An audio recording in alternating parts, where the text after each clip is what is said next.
Santiago Kapitulo 2. Babala laban sa pagtatangi. Mga kapatid ko, bilang mga mananampalataya kay Jesu Kristo na ating maluwalhating Panginoon, dapat maging pantay-pantay ang tingin ninyo sa lahat ng tao.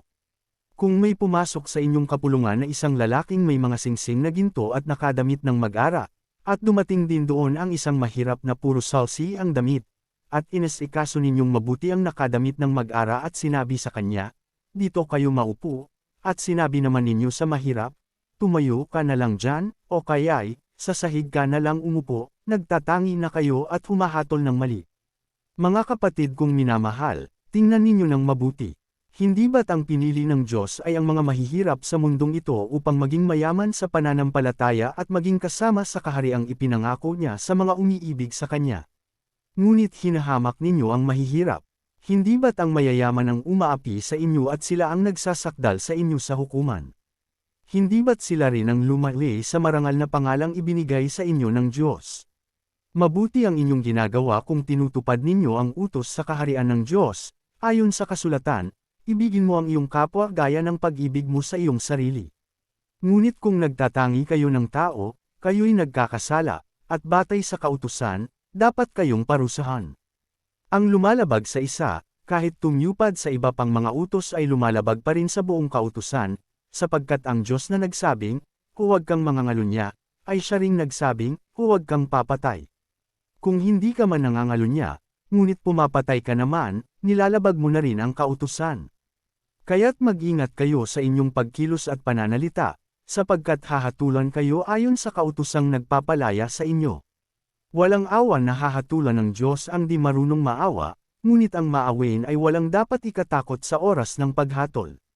Pananampalataya at mga gawa. Mga kapatid, ano ang mapapala ng isang tao kung sabihin man niyang siya'y may pananampalataya, ngunit hindi naman niya ito pinapatunayan sa gawa?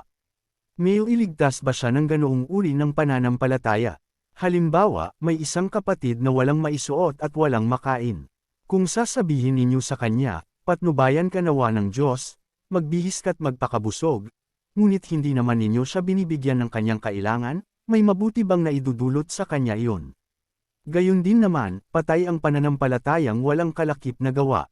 Ngunit may nagsasabi, "May pananampalataya ka at may gawa naman ako."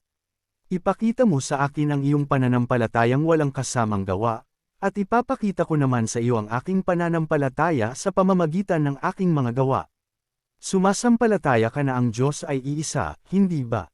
Mabuti iyan. Ang mga demonyo man ay sumasampalataya rin, at nanginginig pa. Isa kang handal. Nais mo pa bang patunayan ko sa iyo na walang kabuluhan ang pananampalatayang walang kasamang gawa? Ang ating amang si Abraham ay kinalugdan ng Diyos dahil sa kanyang mga gawa, nang ihandog niya sa dambana ang anak niyang si Isaac, hindi ba? Dito ay makikita mong magkalakip ang kanyang pananampalataya at mga gawa, at naging ganap ang kanyang pananampalataya dahil sa kanyang mga gawa. Natupad ang sinasabi ng kasulatan, si Abraham ay sumampalataya sa Diyos, at dahil dito, siya'y itinuring ng Diyos bilang isang taong matuwid, at tinawag siyang kaibigan ng Diyos. Diyan ninyo makikita na itinuturing na matuwid ang isang tao dahil sa kanyang mga gawa at di dahil sa kanyang pananampalataya lamang. Gayon din si Rahab, ang babaeng bayaran, pinatuloy niya ang mga especially iyan ng Israel at itinuro pa sa kanila ang ibang daan upang sila'y makatakas. Dahil sa ginawa niyang iyon, siya'y tinanggap bilang matuwid. Patay ang katawang walang espiritu, gayon din naman, patay ang pananampalatayang walang kasamang gawa.